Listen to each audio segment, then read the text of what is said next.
To our weekly feature, Smart Farm, and with skyrocketing animal feed and production costs, livestock farmers in the country are now in search of new fodder varieties that are promising better yields. One such crop is the Super Napier grass, which also has more nutrients compared to the traditional Napier grass varieties. On Smart Farm this week, we focus on one farmer in Kiambu County who's promoting the cultivation of this new variety. Take a listen.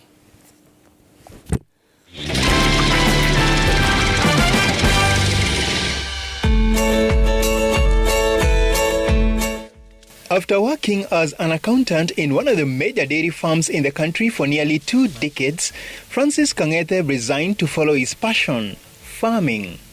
At this 6-acre farm in Juja, Kiambu County, Francis is spearheading the cultivation of Super Napier grass, also known as Pakchong 1. And we started the farming here in the year 2018, mid-2018, and we started with a few cuttings.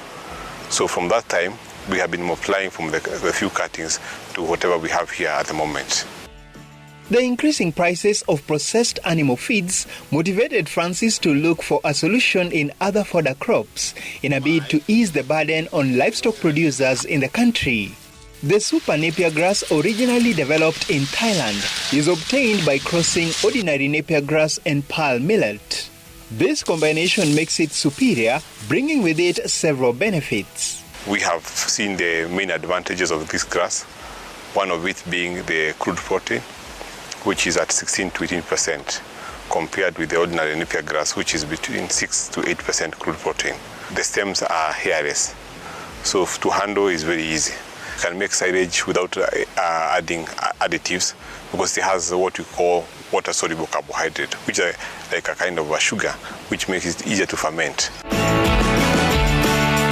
The new grass variety also matures in a relatively shorter period compared to the traditional Napier grass.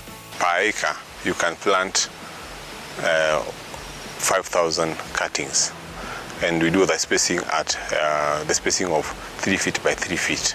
This one, for you to harvest for feeding animals, the first time you harvest is after 75 to 90 days. But subsequent cuts is around 30 to 45 days.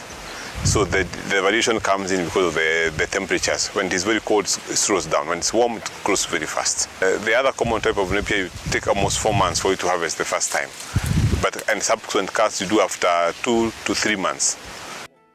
It is also well adapted to many ecological zones in the country. It can do very well here in Kiambu. It is doing well in Murang'a. It's doing well in Nyeri. It's doing well in Malindi. It's doing well in Uasin Gishu, Trans Nzoia, Kericho, Bomet. It's also doing well in Garissa. There's a farmer in Garissa. Also Makueni is doing very well.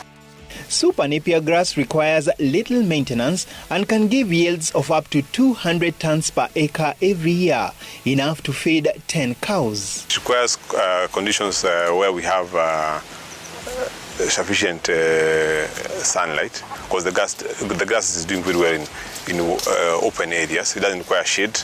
It also requires any type of soil. It can do well in loamy soil, clay soil, sandy soil, provided it is supported with manure. Manure mostly from cows, goat, sheep. Francis notes with good management, this grass variety can have a production cycle of over 7 years, meaning that establishment costs are once during that period. Dennis Otieno, Smart Farm.